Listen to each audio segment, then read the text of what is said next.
Selamat malam, selamat hari Sabat. Kita kembali akan mempelajari sekolah Sabat kita yang pada Sabat ini sampai kepada pelajaran yang ke-9 yang berjudul Tanda Perjanjian.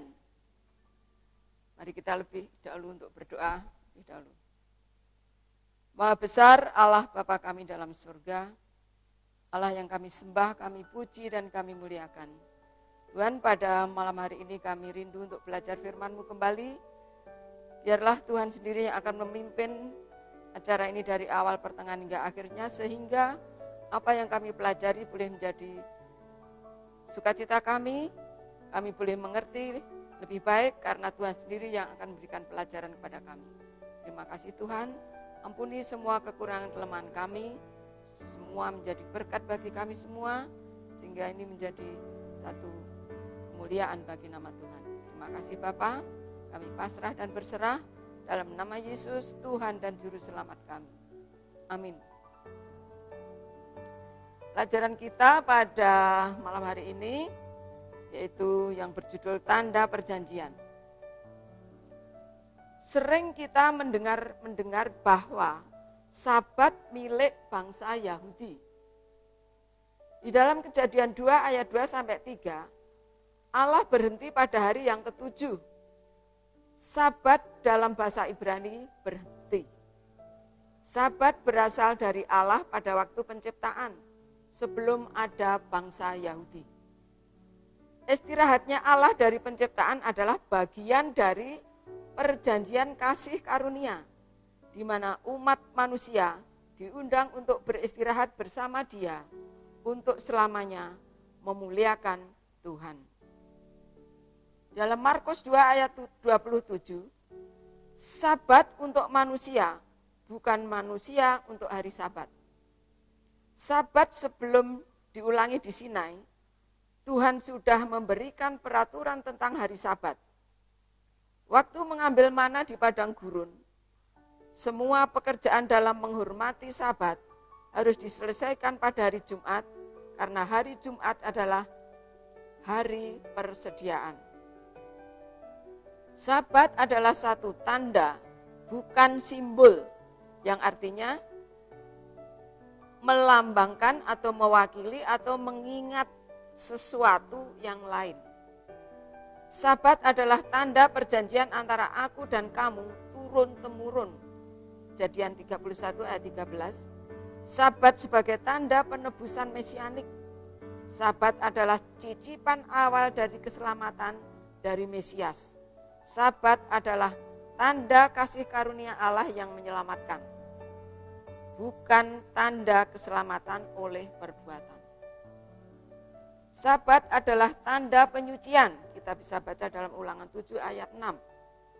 Proses penyucian adalah pekerjaan kasih penebusan Allah, sama dengan pekerjaan penyelamatan dan penebusan. Sabat adalah tanda Allah, bahwa Allah adalah pencipta, dan juga tanda dari Dia yang menyucikan. Ingatlah akan hari Sabat.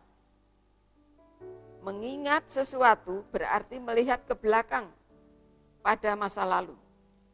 Mengingat juga memiliki arti memelihara dan menjaganya. Keluaran 20 ayat 8. Ulangan 15 ayat 12. Berarti jika kita memelihara Sabat, memelihara hubungan dengan Tuhan, di mana kita tetap memelihara hubungan perjanjian dengan Tuhan, pencipta dan keselamatan umat manusia di dunia ini. Dengan menyucikan Sabat, menunjukkan bahwa kita adalah umatnya. Firman-Nya menyatakan bahwa Sabat menjadi tanda yang membedakan umat yang menuruti perintah dan yang tidak menuruti perintah Tuhan. Mereka yang memelihara hukum Allah akan menjadi satu dengannya dalam pertentangan besar yang sudah dimulai di surga antara setan dan Allah. Inilah sekelumit pelajaran yang beberapa hari sudah kita pelajari, dan kita masuk dalam pendalaman. 10 hukum menetapkan secara luas dan mendasar hubungan Allah dan manusia, serta hubungan manusia dengan manusia. Perintah yang terletak pada pusat 10 hukum adalah perintah Sabat. Itu memperkenalkan Tuhan atas hari Sabat dalam satu cara yang istimewa dan menggambarkan wilayah kekuasaan yang dan kepemilikannya. Ada 3 aspek di dalam kita memelihara Sabat. Yang pertama, Sabat menunjukkan identitas kealahan Tuhan, Yahweh, yang adalah pencipta. Jadi Sabat menunjukkan identitas Tuhan, bahwa Tuhan adalah pencipta. Di dalam Keluaran 20 ayat 11, Keluaran 31 ayat 17. Dan dengan demikian memiliki tempat yang khusus. Dan yang kedua, wilayah kepemilikan dan otoritasnya, yaitu langit dan bumi, laut dan semua yang ada di dalamnya. Keluaran 20 ayat 11. Bandingkan dengan aspek yang ketiga. Di dalam kedua aspek ini, perintah Sabat memiliki sifat yang sama seperti meterai-meterai internasional. Dokumen-dokumen kesepakatan Timur Jauh dekat kuno diberi cap atau meterai untuk mengesahkan segala apa yang ditulis di dalam perjanjian itu. Identitas dewa mereka ditulis, wilayah mereka, kepemilikan mereka, kekuasaan mereka ditulis, semua di dalam pada zaman dahulu. Nah, sekarang Sabat adalah meterai bagi umat Tuhan, di mana Allah adalah pencipta yang wilayahnya bumi dan laut dan yang ada di dalamnya semua. Dan Dia adalah berkuasa tidak terbatas wilayah geografisnya.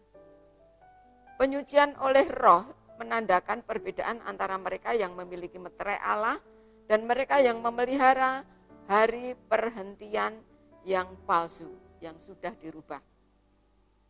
Ketika ujian datang, akan dinyatakan dengan jelas apakah tanda binatang itu, yaitu di dalam Wahyu 17 ayat 12-13, apakah itu yang kita sembah ataukah kita menyembah Allah. Allah telah menetapkan hari ke-7 sebagai Sabatnya. Jadi perbedaan digariskan antara setia dan yang tidak setia. Mereka yang rindu memiliki meterai Allah di dahi mereka harus memelihara Sabat, hukum keempat.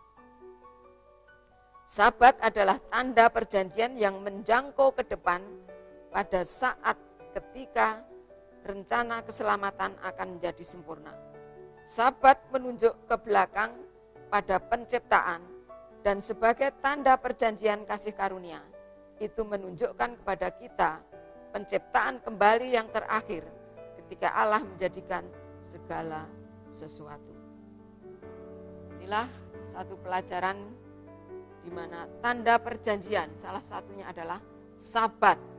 Dan kita sebagai umat yang percaya kepada Tuhan, kita harus memelihara Sabat karena Sabat adalah hari yang sudah ditentukan Tuhan untuk bersama-sama dengan Dia, melakukan segala sesuatu bersama Dia, beristirahat bersama dengan Dia, memulihkan segala apa yang menjadi masalah kita sepanjang hari Sabat itu. Tuhan rindu senantiasa bersama-sama dengan kita semua sepanjang hari Sabat yang suci itu. Tuhan memilih hari ke-7 karena Tuhan sudah menyelesaikan seluruh pekerjaan penciptaan sehingga Sabat menjadi satu sukacita.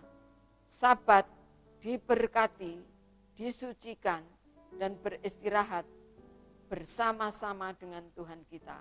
Dan ini sudah dimulai di dalam penciptaan, yaitu di dalam Eden bersama-sama dengan Adam dan Hawa.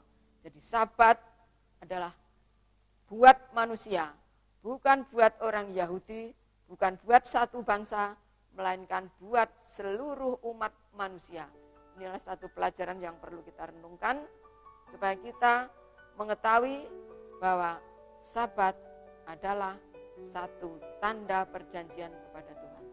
Kiranya Tuhan memberkati kita semua. Amin.